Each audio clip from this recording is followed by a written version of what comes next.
저는 제 연구 소개가 아니고 면역학에 대해서 이제 말씀을 드리려고 하는데, 여러분들 여기 고등학교 1학년이나 2학년이면 아마 학교에 무슨 생물학 시간 같은데도 면역학을 좀 배울 거예요. 그래서 오늘 제가 말씀드리는 거는 여러분들이 모르는 내용이 없어요, 사실은요. 그런데 다만 이거를 좀 시간적으로 재구성을 해서 노벨상을 받은 과학자들 중심으로 좀 제 나름대로는 재미있게 구성을 해본다고 해봤습니다. 그래서 어떻게 본다면 면역학을 이제 지난 한 200년의 역사를 제가 아주 짧게 좀 말씀을 드린다고 생각하면 좋을 것 같습니다. 여러분들 이게 그림은 뭔 것 같아요? 이 답이 벌써 나왔네. 내가 잘못 눌러가지고. 여러분들, 이 면역학이라는 게 지금도 생명과학에서는 최첨단이라고들 얘기를 하는 겁니다. 하는데 사실은 다른 학문도 그렇지만은 학문으로 체계적으로 발전하기 전에도 그냥 사람들이 경험으로 알고 있는 게 있었어요. 옛날에 이런 거 있잖아요. 옛날에 할머니들도 뭐 홍역에 한 번 걸리면 다시 안 걸린다. 이거 사실 면역 현상이 굉장히 중요한 특성이거든요. 이거에 대해서 그냥 일반인들이 삶의 지혜 같은 식으로 알고 있었던 거죠. 그런데 그런 것들은 우리가 이제 과학이라고 할 수가 없겠죠. 그런 거에 대해서 체계적으로 이제 접근을 하는 거가 되겠죠. 그래서 면역학은 특이하게도요, 다른 학문 같은 경우는 먼저 이론적으로 뭐들을 많이 알게 된 다음에, 그러니까 이거를 인류가 우리한테 유용하게 이용하려면 이렇게 하겠다라고 어떤 응용을 하게 되는데, 사실은 면역학은 순서가 반대로 됐습니다. 그러니까 아까 그런 경험이 있다 보니까 이 에드워드 제너라는 사람이 종두법이라고 한 거 여러분들 이제 알고 들어보셨을 텐데, 지금은 없어진 질병이지만 천연두라는 천연두 두창이라고도 하는데요. 그 바이러스가 사실은 옛날에는 막 누구나 많이 걸리는 그런 바이러스였었어요. 그다음에 또 죽는 사람도 있기도 하고요. 그런데 그거에 대한 백신을 이 에드워드 제너가 만든 거죠. 그걸 우리가 종두법이라고 하는 거고요. 아마 이 얘기는 다 알 거예요. 이 천연두 바이러스와 거의 유사한 친척 바이러스가 소에 있다. 그래서 우리가 우두라고 한다. 그런데 뭐 이제 소 젖자는 그런 처녀들이 손에, 그러니까 우두가 감염이 돼가지고 이런 데 물집이 생긴다. 그런데 그거는 소에 특화된 바이러스니까 사람한테는 질병을 심하게 안 일으킨다. 그런데 그 우두에 걸렸던 소 젖자는 처녀들은 나중에 천연두가 유행할 때 안 걸리더라. 이거 다 알고 있는 얘기죠, 이런 얘기들은요. 그래서 이런 것들을 체계적으로 그 소 젖자는 처녀의 물집에 있는 그 액을 그땐 바이러스 자체를 잘 몰랐지만 그거를 아이한테 접종을 했죠. 그랬더니 안 걸렸던 거죠. 그래서 이거는 그림을 나중에 그린 거겠지만 이 에드워드 제너가 이 일을 한 거가 1796년입니다. 97년인지도 모르겠어요. 제가 지금 잠깐 헷갈리는데 1796년 아니면 97년이에요. 그러니까 그 얘기는 뭐예요? 거의 1800년도. 그러니까 거의 한 25년 전인 거죠. 대충 1800이라고 친다면은요. 그때 이게 시작이 됐던 거가 되겠습니다. 이 그림은 정교하게 잘 그린 거예요. 보시면은 이게 지금 그 접종받는 아이고, 소 젖자는 처녀 여기 지금 물집 이걸 따가지고 한 거니까 다시 메고 있는 것 같아요. 지금 붕대 같은 거를 여기 정교하게 그린 그림인 거죠. 자, 그랬는데 사실은 그런 다음에 면역학이 바로 발전한 게 아닙니다. 그렇게 이제 이용을 해가지고 막 천연두 같은 경우도 예방도 하게 됐는데, 여러분들 이 사람 누군지 많이 들어보셨죠? 파스테르라는 사람, 프랑스 사람입니다. 아까 이 에드워드 제너는 영국 사람이었어요. 그런데 이 파스테르는 여러분들 업적 뭘로 알고 계세요? 여러분들 알고 있는 거? 이분은 업적이 굉장히 다재다능해가지고 다양해요. 화학에도 업적이 있고요. 화학에도 있고 또 이거 있죠. 뭐 우유에서 저온 살균법 이런 것들, 파스테르 이런 것들도 그런 것도 한 분인데, 사실은 생명과학자로서 이분의 가장 위대한 업적은 또 이거죠. 면역학이랑 상관은 없는 거지만 생물은 생물체로부터 이제 나온다. 이런 것들을 아주 완벽하게 한번 들어보신 걸 거예요. 백조의 목 플라스크 이런 거 한 것도 이분이 한 거죠. 근데 이제 이분은 면역학적으로는 백신을 만들었어요, 진짜 이분은요. 근데 이제 아까 그거 같은 경우는 에드워드 제너 같은 경우는 자연계에 존재하는 걸 어떻게 가공한 건 아니잖아요. 근데 이분 같은 경우는 가공을 한 거죠. 어떻게 했냐면은 광견병 같은 경우도 바이러스인데 이거에 대한 백신을 만드는데, 광견병에 걸린 개의 뇌에서, 그때 바이러스 잘 모르긴 했지만 그걸 추출해가지고 토끼의 뇌에 대했더니 토끼가 광견병이 걸리는 거예요. 그런 다음에 그 토끼 뇌를 또 해가지고 그 다음 토끼에 또 해요. 그러니까 광견병이 걸리는데 이게 토끼에 특화가 돼가지고 나중엔 사람한테는 면역은 일으키지만 질병은 안 일으키는 거죠. 이런 식으로 해가지고 바이러스라는 존재를 알지도 못할 때 이런 분들 종을 했던 분이에요. 근데 이 파스테르는 그럼 언제 사람이냐? 대충 일한 거가 아까 그게 1800년대라고 한다면 이 파스테르 같은 분들은 한 1860년에서 한 1900년도 그 사이에 주로 활동을 한 분이에요. 대충 그게 감이 오죠? 근데 이분보다 사실은 면역학의 시작에는 더 중요한 분이 있습니다. 그분이 이분이에요. 아마 파스테르보다는 덜 유명하지만 로버트 코우라는 사람들 아마 들어보셨을 거예요. 이분도 노벨상까지 받은 분이에요. 근데 코우는 파스텔보다는 약간 좀 더 한 10살, 한 15살 정도 아래뿐이에요. 그러니까 이분은 주로 일한 거가 한 1870년부터 한 1910년? 그 정도 사이에 일을 한 분이에요. 그러니까 지금도 거의 다 100년 전인 거죠. 근데 이 코우는 가장 중요한 업적이 면역학을 떠나가지고요, 세균학에 있었어요. 뭐냐면 이런 거죠. 지금도 여러분들 콜레라라는 건 콜레라 균이 일으키는 거고, 장티푸스는 장티푸스 균이, 세균이 일으키잖아요. 물론 그 이름을, 그 병을 일으키는 걸 세균 이름을 이렇게 붙였으니까 그런 건 당연한 거긴 합니다만, 이런 것처럼 어떤 병은 특정 세균이 어떤 특정 병을 일으킨다는 걸 처음 증명한 게 이게 코우예요. 그러니까 그런 것들을 아마 실제로 그 병은 탄저병이라는 거였는데, 실제로 탄저균을 발견해서 그것도 막 균이 막 혼합된 믹스된 게 어떤 병을 일으키는 게 아니고, 어떤 병을 일으키는 건 단일한 종류의 그런 세균이 있다는 걸 증명한 게 코우의 가장 중요한 업적입니다. 그런데 이거는 엄밀히 따지면 면역학이라기보다는 미생물학, 세균학 이런 거라고 볼 수 있는데, 이분이 이걸 하자마자부터 사실은 면역학이 바로 발전을 하게 됐습니다. 자, 이게 왜 이제 면역학이 시작된 거냐면은 그 당시 코우의 실험실이에요. 그분은 독일 분이었죠. 그러니까 여기서 아까 그런 실험을 하기 위해서 이런 걸 하는 거예요. 그 당시에도 생쥐 같은 걸 이제 동물 실험에 썼대요. 썼는데 아까 그런 것처럼 탄저균, 장티푸스균, 콜레라균 이런 거 다 이쪽에, 장티푸스균은 아니네요. 일단 이쪽에서 아무튼 랩에서 이쪽 연구실에서 발견을 한 거거든요. 그러면은 그게 진짜 그 질병을 일으키나 연구하려면 어떻게 하면 되겠어요? 이 마우스에다가 진짜로 그 세균을 찔러줬더니 진짜 그 병이 생겼다. 이렇게 이제 증명을 하는 실험을 많이 했던 거죠. 그런데 원래 그 목적은 세균학의 목적으로 한 실험이었는데 이런 거죠. 10마리의 마우스에다가 세균을 동일하게 다 넣어줬는데 한 9마리는 죽었어요. 그 병이 걸려가지고. 근데 한 마리는 여러분 생각해보기에도 우연히 그럴 수도 있을 거 아니에요? 쌩쌩한 거예요. 좀 약간 아프다가 저절로 난 거예요. 그래서 이제 이거를 가지고서는 처음에는 그걸 몰랐으니까 그걸 그 다음 실험에 또 썼습니다. 근데 어떻게 됐을까요? 금방 상상이 되죠. 또 썼는데 새 마우스랑 섞어 썼는데 이런 식으로 한 번 경험한 마우스는 또 넣어줘도 더 쌩쌩한 거예요. 그러니까 이게 아까 그 홍역 아까 얘기했던 그런 그 가르침, 그런 어른들의 그런 가르침처럼 금방 이 면역이라는 게 여기 있는 거구나. 이거는 이 세균학을 연구하다가 하려고 한 게 아니었는데 저절로 금방 알게 됐습니다. 그래서 해도 이게 안 걸린다. 이걸 알게 된 거죠. 근데 이때 또 알게 된 게 뭔지 아세요? A라는 균에 이걸 경험한 거는 그거에 대한 면역이 생기는데 B라는 어떤 균에 대한 걸린 거는 다시 이때 B라는 걸 넣어주면 그거에 대한 면역이 없기 때문에 그땐 또 걸린다. 그러니까 이것들을 다 알고 있는 얘기인 거죠. 여러분들 코로나 백신 맞으면 코로나에 대해서 예방되는 거지 플루에 대해서 예방되는 건 아니잖아요. 이것도 이제 금방 알게 됐어요. 굉장히 빠르게 알게 됐습니다. 그래서 이것이 바로 면역학의 교과서의 1장에 나오는 가장 중요한 특성을 일기 알게 된 거예요. 특이성이 뭐예요? 항원 특이성. 그러니까 내가 경험한 거가 A균이면 A균에 대해서만 내가 면역이 생긴다. 그리고 기억. 한번 경험한 거는 나중에 더 빠르게 또는 이런 반응이 나타난다. 이 두 가지 특성을 알게 된 겁니다. 자, 그런데 사실 여기까지는 위대한 업적이지만 그렇게 아주 놀라운 발견이라고 할 수가 없어요. 그런데 바로 여기에 그 당시 코우의 랩에 있는 독일 과학자들의 위대함이 바로 여기 있습니다. 사실 우리가 만약에 조선시대에 한국 사람들이 이런 걸 발견했다고 하면 이랬을지도 몰라요. 이렇게 한번 A라는 균을 경험하면 그거에 예방하는 어떤 기가 생긴다. 예를 들자면, 그러니까 옛날 식으로 한다. 그렇게 쓸지도 몰라요. 그런데 그 당시 독일 사람만 하더라도 모든 걸 물질로 설명하는 거예요. 그러니까 그냥 단순한 어떤 설명할 수 없는 기 이런 게 아니고, 야, 너무 신기하다. 그러면 이렇게 면역의 기억이 몸 안에 어디 기억이 돼 있다는 건데 그게 어디 있을까? 어떤 물질로 있을까? 그걸 그냥 바로 그 당시에 생각을 했습니다. 그래서 그것이 어떤 물질로 있는다면 그 물질을 경험하지 않은 새로운 마우스에 그 물질만 넘겨줘도 어떻게 될까요? 그 면역이 옮겨지나? 그걸 실험을 해본 거예요.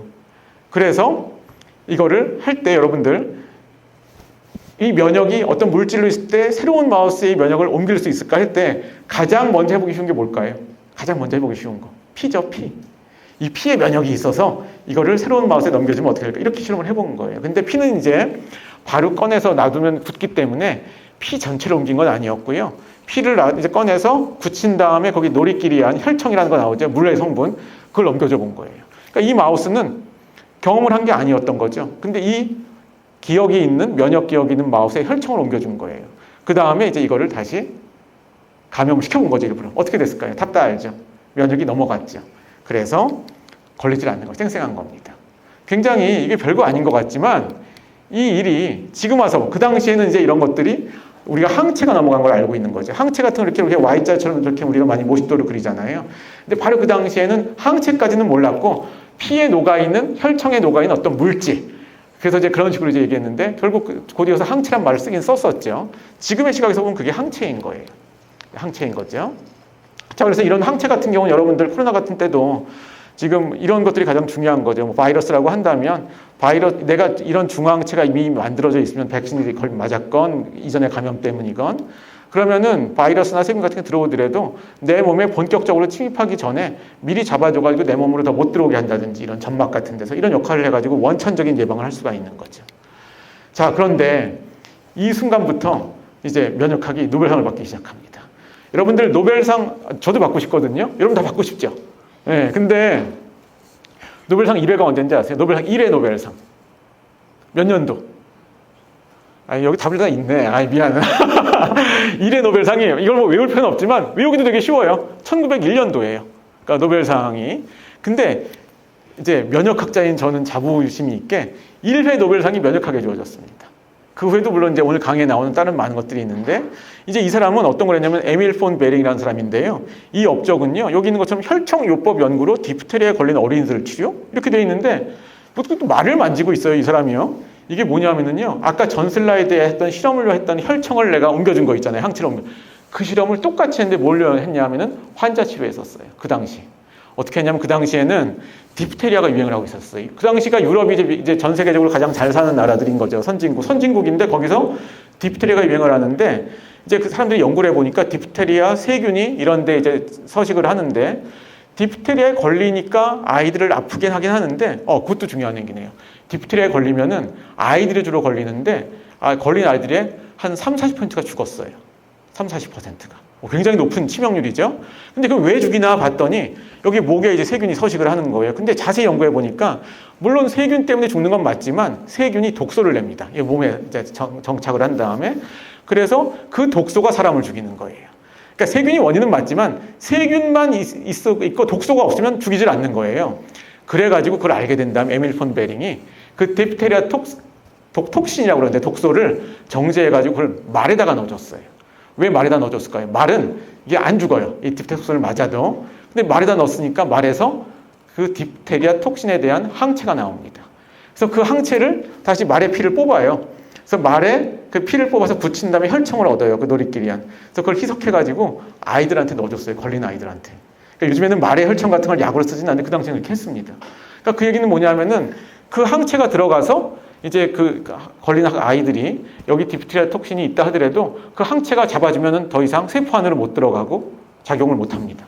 그러니까 이런 식으로 치료를 했어요. 그래서 이 당시에 이 치료를 해가지고 30-40%는 치명률이 완벽한 건 아니고 한 15 내지 20%로 줄어들었습니다. 그러니까 그 공로로 이 노벨상을 받았어요.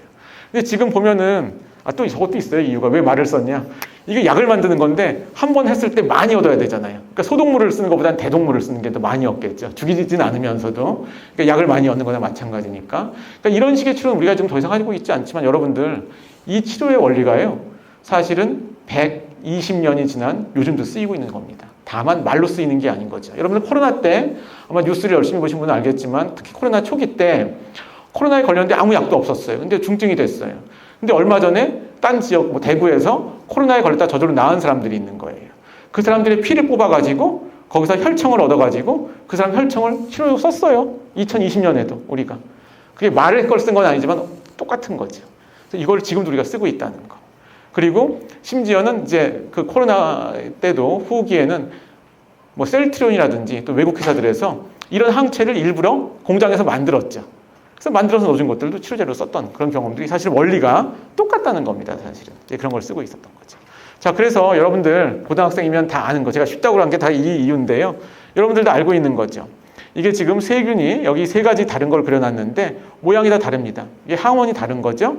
그렇다면 여기에 반응하는 항체가 다르다는 거. 그러니까 우리 몸에는 항체가 굉장히 다양한 게 생길 수가 있는 거고 각각의 세균에 딱 맞는 것들이 있다는 거. 이것이 우리가 아까 얘기한 특이성이고요. 이런 것들이 나중에 반응이 더 세게 나타나는 거를 빠르고 세게 나타나는 걸 기억이라고 얘기하는 건데 사실 면역학에서 또 다른 얘기할 때 특이성과 말고 다양성을 얘기할 때도 있어요. 여러분들 특이성과 다양성은 동전의 양면 같은 개념입니다. 왜냐하면 특이성이 있으려면 어떻게 돼야 돼요? 다양성이 있어야 되는 거죠. 항체가 다양해야지 특이성이 존재하는 거죠. 그러니까 무슨 얘기인지 아시겠죠? 저건 사실은 같은 얘기나 마찬가지예요. 그래서 이 사람은, 죄송합니다. 이 사람은 폴 에얼리라는 사람인데 그 당시에 독일에서 일하던 사람이에요. 이 사람도. 그러니까 그 로버트 코우의 직계 제자는 아닌데 같은 이제 그쪽 계통의 사람이었던 거예요.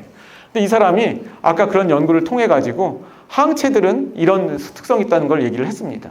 그 다음에 이제 증명할 수 있는 문제는 아니었지만 면역 반응은 필연적으로 이제 상상을 한 거죠. 면역 반응은 필연적으로 나와 남을 구분해야 되는 거다. 이런 얘기도 했습니다. 이건 그 당시 증명하기 쉽지 않았던 문제긴 합니다. 그래서 이런 얘기를 했었습니다. 그래서 이분은 지금 우리가 약으로도 쓰고 있는 항체 이런 이론의 거의 선구자 같은 분이에요. 그래서 이분은 1908년도에 노벨상을 받았어요.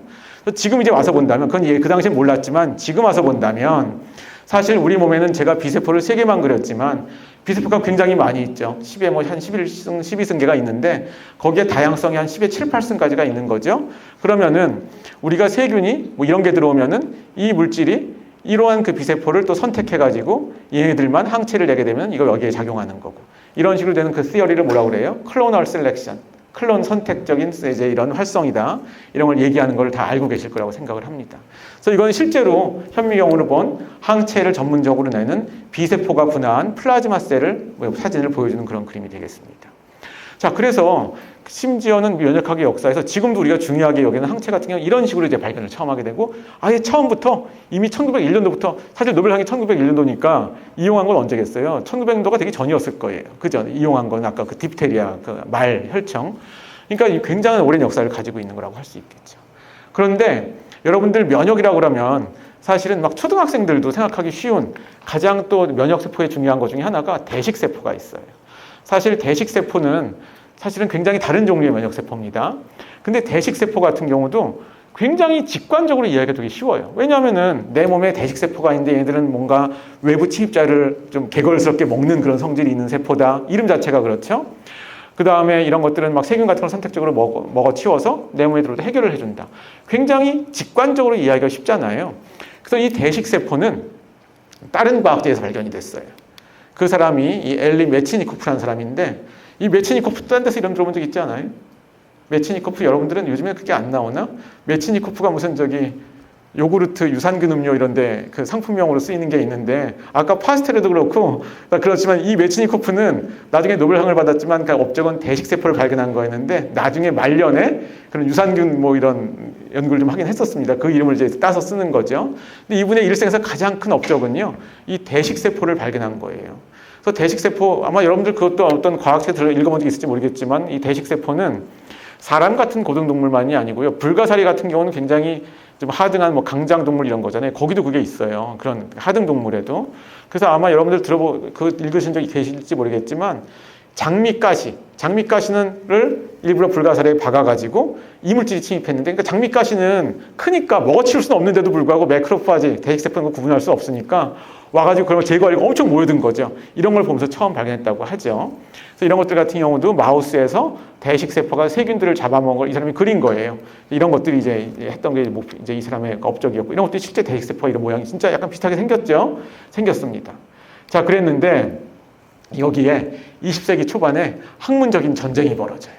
이제 이게 뭐냐면은 이 두 분이 1908년도에 노벨 생리학상을 받아요. 면역의 이해를 이제 기초로 했다는 걸로, 이 두 분이. 근데 폴 에얼리는 아까 항체 이론. 그 다음에 엘리 메치니코프는 대식세포 발견. 근데 여러분들 요즘도 막 이 노벨상 받으면 2명, 3명 한꺼번에 받을 때 있잖아요. 그럼 그분들이 대개는 공동 연구를 하거나 이런 게 많이 있거든요. 근데 이 두 분은요, 엄청 원수지간이었어요. 싸웠어요. 그러니까 한 사람은 면역의 근본은 항체지 대식세포 따위가 아니야 이렇게 얘기했고, 그러니까 그냥 서로 인정해 준 것도 아니고, 이분은 또 그런 게 중요하지도 않다. 대식세포가 봐라 얼마나 직관적이냐. 그래서 엄청 싸웠어요. 근데 이게 뭐까지 이제 겹쳤냐? 이런 것들이 여러분들 이제 교양과학 도서에 보면 나오는데, 폴 에얼리는 아까 독일 사람이라고 그랬죠. 이 사람은 러시아 사람이었는데, 러시아 출신은 맞는데 러시아 사람이 파리에 와가지고 파스텔 연구소에서 일을 했어요. 그러니까 이쪽 팀들은 다 프랑스 사람들이랑 일을 한 거예요. 그러니까 연구소도 프랑스고. 근데 그 당시에 여러분들 세계사를 보면은 그 프랑스랑 프로이센이 독일인데 전쟁이 있었어요. 그래가지고 이제 그 독일이, 프로이센이 프랑스를 막 이제 파리까지 점령하고 이런 게 있었거든요. 두 나라가 굉장히 사이가 안 좋았어요. 그래서 서로 이런 것 때문에 이걸 면역 전쟁이라고까지 얘기하는 이제 단어들이 있습니다. 이때 엄청 서로 싸웠는데 노벨상인데 둘 다 한꺼번에 줬어요. 노벨상은요. 그러니까 얼마나 싸웠냐면은 이 당시에도 신문 같은 거나 이게 여러분들 과학 학술지 같은 거가 파리에서 나온 게 다음날 베를린에 다 나옵니다. 도착이 돼요. 이런 것들 운송이 다 돼요. 그러면은 저쪽에서 발견한 거 파스테르 연구 회보 이런 거 딱 보고 오면은 그걸 본 다음에 자기가 까고 싶은 거 있으면은 막 그걸 잘라가지고 연구원들한테 이렇게 막 이렇게 해가지고 이거를 반증하는 거를 뭐 언제까지 공격할 데이터를 만들 것 막 이런 식으로 해가지고 막 전쟁하듯이 그런 식으로 연구를 막 했다는 그런 얘기들이 있습니다. 심지어 오늘 같은 경우 오늘 우리가 학회가 아니지만 제가 발표하면은 상대방 우리는 막 올라가면서 예의상 박수 쳤잖아요. 박수도 서로 안 쳤대요. 학회장에서요. 이제 어쨌든 막 이제 그런 얘기가 있었습니다. 그런데 여러분들 결과적으로 지금 100년도 넘은 후인데 굳이 따지면 지금 누가 승자한 것 같아요? 이제 오늘 그 얘기가 나옵니다. 폴 에럴리가 승자한 것 같아요? 메치니코프가 승자한 것 같아요? 누구 이론이 더 득세하게 됐을까요? 지금 오늘 이 시점에서? 그러면 에럴리라는 사람, 항체론이라는 사람, 메치니코프, 대식세포라는 사람 둘 다 이겼어요. 그 얘기를 좀 이따 해드릴 겁니다. 자, 그런데 사실은 이게 1908년도니까 20세기가 시작될 무렵이잖아요. 20세기가 시작된 다음에는 폴 에럴리가 이긴 줄 알았어요. 항체가 모든 걸 다 득세한 거예요. 그 얘기가 다음 슬라이드에 나옵니다. 그래서 1960년대에는 포터라는 사람 이런 사람들이 에델만 이런 사람들이 항체는 실제로 그 당시에는 상상성 많이 했었는데 이렇게 진짜 생긴 거야. 그래서 막 이런 식으로 막 구조를 막 해서 이걸로 72년도에 노벨상을 받았어요. 그분들은요. 뭐 더 자세하게 알게 된 거죠. 그냥 상상 속의 물질이 아닌 거죠. 그 다음에 여러분들 이것도 한번 배웠는지 모르겠지만 토네가와 스스무라는 사람은 야 어떻게 한 사람이 유전자의 개수는 한계가 있는데 사람이 그래봤자 많아야지 뭐 3만 개 이럴 텐데 어떻게 그렇게 몇백만, 몇천만 가지의 항체를 다양한 걸 만들 수가 있지? 그걸 요즘에 이제 전문적인 용어로는 VDJ 리컴비네이션이라고 하는데 레고 블럭 만들듯이 이렇게 재료들만 있으면 레고 블럭을 다양하게 만들듯이 이런 식으로 만든다. 다양한 항체가 생성되는 유전학적 원리도 1987년도에 알게 됐습니다. 근데 어떤 학문이 더 발전하려면 이게 응용이 돼야 돼요. 무슨 얘기냐면은 사실은 이거보다 얼마 전에 단클론 항체를 만드는 원리라는 게 84년도에 노벨상을 받았어요. 여러분들 노벨상 하면은 생리학상들 보면은 발명한테 주로 주는 것 같아요? 발견한테 주로 주는 것 같아요? 대개는 발견한테 줍니다. 어떤 새로운 걸 발명한 건 별로 많이 주진 않아요. 근데 이 해는요, 단클론 항체를 만드는 원리를 발명한 사람들한테 노벨상을 줬어요. 84년도. 저건 뭐냐 하면은 뭐 이런 거 우리가 많이 알게 되니까 항체를 어떻게 좀 더 균일하게 만들 수 없을까?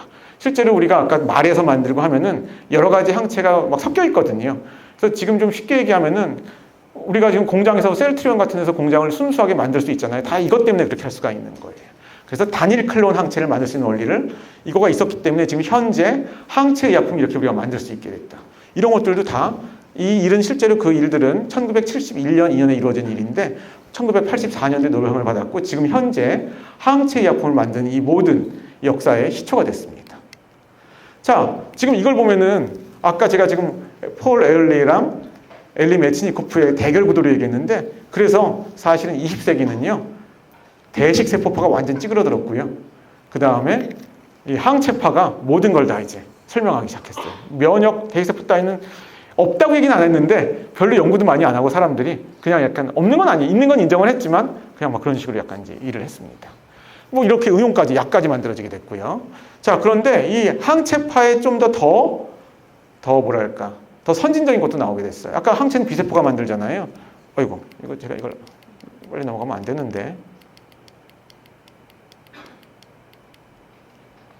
네, T세포가 이제 발견이 됐어요. 여러분들 T세포랑 B세포는 작동하는 방식이 많이 다르지만 굳이 따지면은 B세포랑 T세포는 친척간이나 마찬가지예요. 왜냐하면은 먼저 T세포의 작용은 아까 항체 같은 거는 많이 있으면 내가 이런 데에서 이게 만약에 뭐 공기의 통로라고 한다면 이런 데 바이러스가 있다 하더라도 항체가 잡아주면 일로 못 들어와요. 세포 안으로 침입 못 합니다. 감염이 성립이 안 돼요. 그게 우리가 뭐 중화항체 얘기하는 건데 사실은 이런 면역도 전쟁터라고 한다면 1선이 있으면 2선이 있어야 돼요. 완벽할 수가 없거든요. 그러니까 어떤 경우는 항체가 아무리 있어도 이런 식으로 감염이 되는 세포가 생길 거예요. 그럼 여러분들 감염이 이렇게 이런 걸 이렇게 내가 확대해 놓은 건데 감염이 되면은 사실은 이제 질병이 생기겠죠. 근데 굉장히 중요한 거는 내 세포가 감염이 되면 한 12시간 되면은 바이러스가 한 수천 배, 수만 배를 또 증식을 합니다. 그러니까 내 세포지만 저거는 바이러스를 만드는 공장이에요. 그러니까 저거는 빨리빨리 제거를 해줘야 돼요. 그 역할을 하는 게 바로 T세포입니다.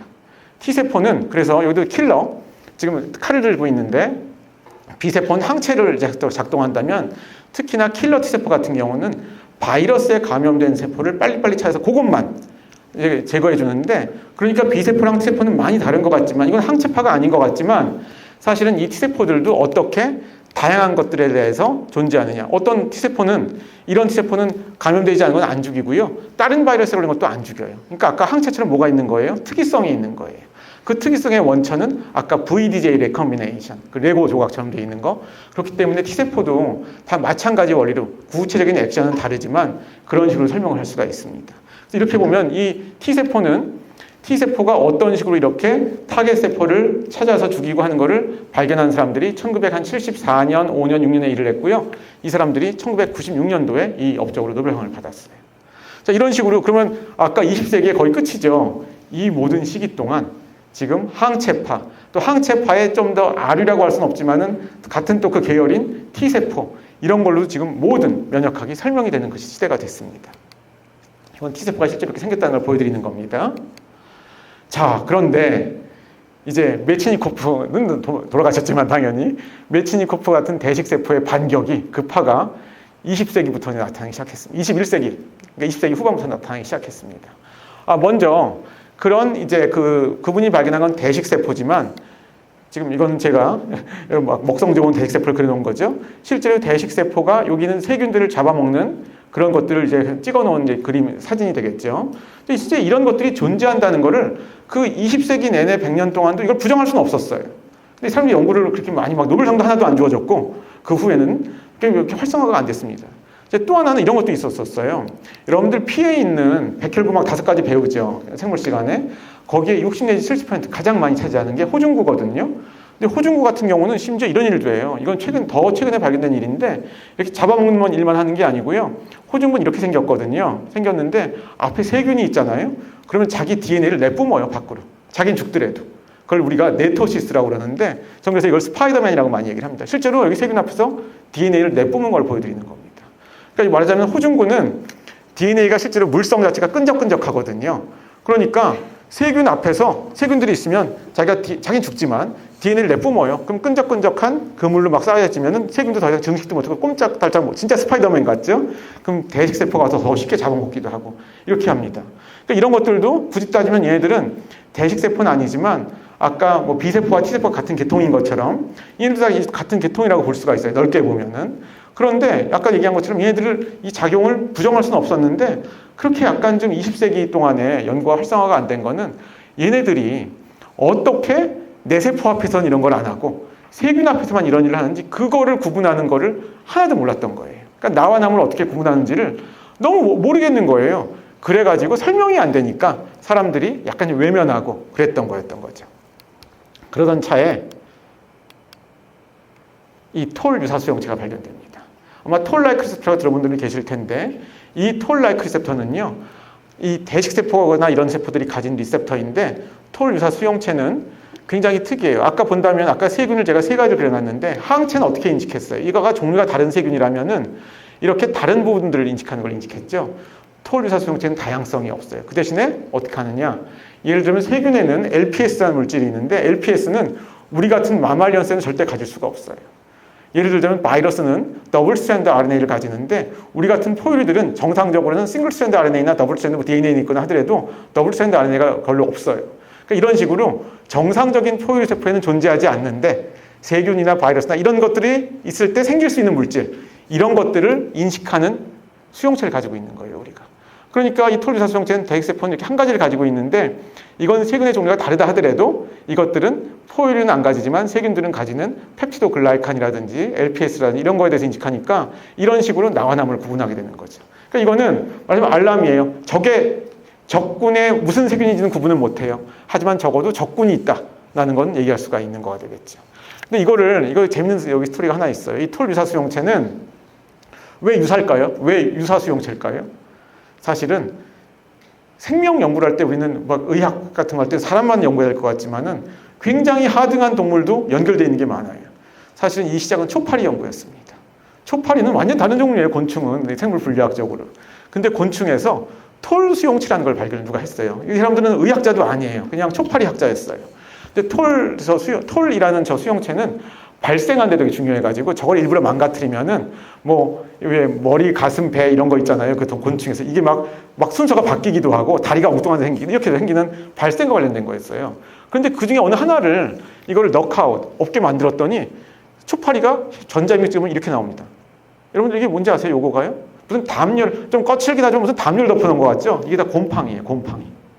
그러니까 이걸 보고 나서 톨 수용체가 없으니까 곰팡이가 생기는데 전 면역이 중요한 게 아닌가라는 첫 번째 힌트가 된 거죠. 이렇게 해가지고 이거가 이제 시작이 돼가지고 죄송합니다.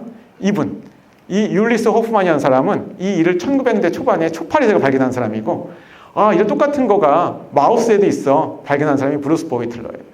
그래서 이 두 사람이 2011년도에 노벨상을 받았어요. 뭘로 받았냐? 업적이 뭐냐? 이렇게 대식세포나 이런 것들이 나와 남을 어떤 식으로 구분하는지를 처음으로 규명한 거예요. 이렇게 되니까 이 일은 실제로는 1990년대 초반에 이루어진 일입니다.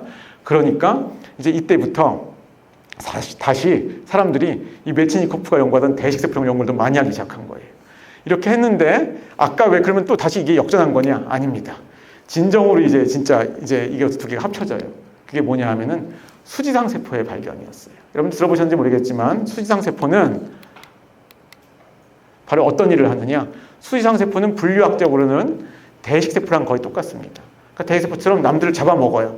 잡아먹는데 얘네들은 잡아먹어서 해결하는 게 자신들의 주 목적이 아니고요. 잡아먹으면 얘네들이 잡아먹은 다음에 이걸 자기가 림프 노드로 가지고 옵니다.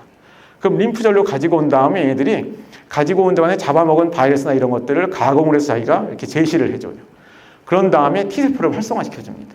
그러니까 그 얘기는 뭐냐면은 얘네들이 대식세포 같은 그런 종류의 일원이긴 하지만은 T세포의 활성화에 굉장히 중요한 거라는 걸 알게 된 거죠. 그래서 아까 제가 두 개가 다 이긴다 거라고 얘기한 거가 이 두 분이 사실은 여긴 B세포, 이거에 또 약간 친척인 T세포 이런 걸로 이제 이 주류가 같고 여기서는 대식세포 이런 게 같지만은 20세기에 이제 이런 게 득세를 했지만 사실은 이거의 활성화에 이런 대식세포 같은 것들이 굉장히 중요한 역할을 한다. 이걸 알게 된 거죠. 협업을 진짜 하는 거죠. 진짜 협동을 하는 겁니다. 그 다음에 이렇게 나와 남의 구분은 어떻게 한다. 이런 걸 알게 된 거죠. 그래서 실제적으로 2011년 노벨상은 세 분한테 주어졌어요. 사실은요.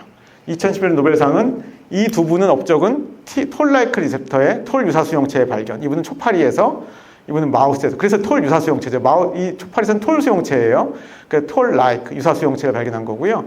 이분은 수지상 세포를 발견한 분이에요. 그래서 이때 업적은 이 두 분은 말하자면 이 대식 세포가 어떻게 나와 남을 구분하는지, 이 랄프 스타인만은 이 두 시스템이 어떻게 협업을 하는지 수지상 세포라는 발견을 통해서 이런 식으로 말하자면 좀 농담을 얘기하면은 면역 전쟁의 진정한 화해가 100년도 넘게 후에 일어났다고 볼 수가 있습니다.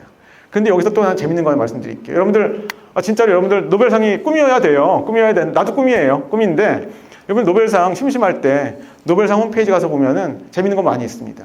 여러분들 노벨상을 만약에 이때 두 사람이 같이 받으면은 상금을 어떻게 나눌 것 같아요? 상금을? 당연한 얘기지만 반반 줄 것 같지 않으세요? 그죠? 세 명이 받으면 어떻게 줄 것 같으세요? 3분의 1, 3분의 1, 3분의 1 줄 것 같죠?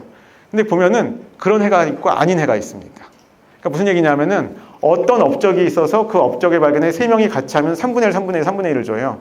근데 이 해는요, 업적이 두 가지였어요. 톨 유사수용체의 발견, 수지상세포의 발견. 그래서 어떻게 줬는지 아세요? 2분의 1, 4분의 1, 4분의 1. 진짜예요. 써 있어요, 거기요. 그래서, 그러니까 여러분 심심하더라도 어디 웹서핑하고 할 때 그냥 쇼츠 보지 말고 여기 노벨상 홈페이지 가서 구경해라. 거기 정리가 너무 잘 돼 있어요. 지난 125년의 역사가. 이제 그걸 말씀드립니다. 제가 사실은 오늘 강의를 두 가지 파트를 준비했는데 여러분들 반응 봐가면서 하려고 했는데 첫 번째 파트만 오늘 하고 강의를 끝내도 될 것 같아요. 두 번째는 그냥 똑같은 복습인데 그래서 이게 이제 마지막 슬라이드입니다. 여러분들 지금 면역 다 알고 있는 얘기를 제가 노벨상 같은 걸 섞어가지고 어떤 식으로 이게 발전이 됐다. 면역 전쟁 여러분 잘 몰랐던 얘기일 수도 있겠지만은 그런 얘기를 했습니다. 그래서 좀 다음번 강의하실 교수님들한테 좀 미안한 얘기지만은 노벨상 보면은요 면역학이 제일 많아요. 이제 어쨌든 이제 그런 업적들이 이제 소개 안 한 것도 있으니까 이렇게 하는데 이게 마지막 슬라이드인데요. 면역이 굉장히 좀 독특한 면이 있습니다. 그러니까 왜냐하면은 면역학 같은 경우는 이론적으로도 막 우리가 이렇게 막 깊이 파고들어요. 저 같은 경우도 이론으로 파고들어가는 사람인데 아주 시작도 어땠어요. 다른 학문과 다르게 처음에 시작도 그 종두법 같은 경우도 잘 몰라도 응용이 먼저 뭔가 또 개발된 게 있었었죠. 근데 지금도 이제 저 같은 경우는 물론 아까 이제 농담처럼 면역학이 제일 중요한 것처럼 얘기했지만 딴 것도 다 중요하지만 이제 면역학을 막 사랑하는 좋아하는 제 입장에서는 면역학의 매력 중에 하나가 뭐가 있냐면 이런 게 있습니다. 실제로 이론적인 어떤 연구가 나오잖아요. 이런 것들이 응용으로 가는 게 굉장히 빠르게 이루어져요. 그래서 그게 왜 그런지를 지금 이제 보여드리는 건데 실제적으로 면역이 관여하는 질병의 종류도 많습니다. 이게 뭐냐면은 당연하게도 세균이나 바이러스 감염 같은 경우는 면역이 당연히 중요한 질병이겠죠. 근데 이거 못지않게 중요한 게 또 암도 그래요. 왜냐하면 암 같은 경우는 원래 내 세포지만 암은 돌연 변형이 일어나면은 이제 더 이상 내가 아니거든요. 좀 달라지면은 나물 인식이 됩니다. 면역계. 그래서 여러분들 들어보셨는지 모르겠지만 요즘에 면역 항암제라는 것들도 굉장히 유행을 하고 있어요. T세포의 기능을 강화시켜서 하는 항암제들. 또 T세포를 조작해가지고 암을 향하게, 암을 주기에 맞는 CAR-T라는 것도 요즘 유행을 하고 있죠. 이제 또 하나, 이거 말고 이런 것들은 이런 게 있죠. 자가면역 질환은 반대가 된 거죠. 면역이 나를 공격하면 안 되는데 내 세포를 공격하는 게 자가면역 질환인 거죠. 이런 경우는 면역을 내가 다운시키고 싶겠죠. 약화시키고 싶을 겁니다. 알레르기는 그럼 어떤 거냐? 알레르기는 남은 맞아요. 내 면역 반응이 남에 대해서 일어나는 건 맞는데 그 남이 별로 해도 없는 거예요. 꽃가루, 동물 털, 별 해도 없는 남은 맞죠. 근데 여기에 너무 과민하게 일어나는 게 알레르기인 거죠. 이런 경우도 우리가 좀 낮추고 싶은 거죠. 이식 같은 경우, 이식은 우리가 의료적인 이유 때문에 어떤 목적이 있어서 간을 이식하고 신장을 이식하고 이렇게 한 건데 이건 목적이 있는 거지만 어쨌든 남의 걸 넣어준 거니까 그 남의 것들이 거기서 잘 생착을 해야 되는데 자꾸 거부 반응이 일어나죠. 그 거부 반응이 면역 반응인 것이죠. 그래서 이런 것들이 다 관여하는 질병인데 요즘에 예를 들어서 세균이나 바이러스 같은 경우는 백신 같은 것들을 많이 하고 뭐 암도 요즘에 면역 항암제가 있고 하는데요. 사실은 저는 이제 신약을 직접 개발한다기보다는 이제 이론을 연구하는 사람인데 이론을 연구하는 사람하고 신약을 개발하는 사람이 어떻게 연결되는 걸 보여드리면 이런 걸 보여드릴 수 있습니다. 이거는 아무나 제가 이 내용이 중요한 게 아니에요. 글자 하나하나 보시라는 게 아닌데 실제로 각각의 상황, 뭐 그럼 저는 코로나도 연구했었는데 중증 코로나의 상황, 또 어떤 사람은 자가면역 질환 중에서 류마티스 관절염의 상황, 그러니까 각각의 상황들이 있습니다. 그 상황에서 이론적인 연구를 하다 보면 여기 이 사람은 왜 염증이 안 꺼지고 이렇게 염증의 불이 계속 켜져 있지? 이런 것들을 이런 연구를 하다 보면 알게 돼요. 그러면 예를 들자면 뭐 누가 무슨 사이토카인을 내서 얘를 활성화시키는데 그러면 얘가 무슨 뭐 어떻게 다운돼야 되는데 얘가 여기 디센시타이징 돼가지고 얘가 더 이상 다운이 안 되고 계속 뭐 활성화돼가지고 얘가 얘를 옆에 거를 계속 더 활성화시키고 그러다 보니까 얘가 뭘 죽이고 막 이런 식으로 우리가 어떤 그 네트워크의 상황을 알게 됩니다. 그래서 요즘에 특히나 이런 병들, 자가면역 질환이나 알레르기 같은 병들은요, 요즘에 항체들이 약으로 쓰이는데 이제 저 같은 사람들은 이 병에서는 어떤 식으로 이 병이 일어나는 원리가 뭔지를 자세히 연구하다 보면 여기서 이 사이토카인이 제일 중심인 것 같아. 얘를 만약에 항체로 차단하면 이 전체의 불이 다 꺼지겠는걸? 이런 걸 연구하는 거예요. 그럼 이런 논문을 보고 나서 제약회사들은 실제로 그거에다 항체를 약으로 만듭니다. 그렇게 해서 나온 약들이 요즘에 줄지어 나오고 있어요. 요즘에. 이런 것들이 실제로 면역이 의학이랑 직접 연결되어 있으면서 신약 개발하고도 기초연구가 항체 치료제 이런 거랑 연결되어 있는 그런 중요한 포인트다. 이런 말씀을 드리면서 제 강의를 마치도록 하겠습니다. 감사합니다.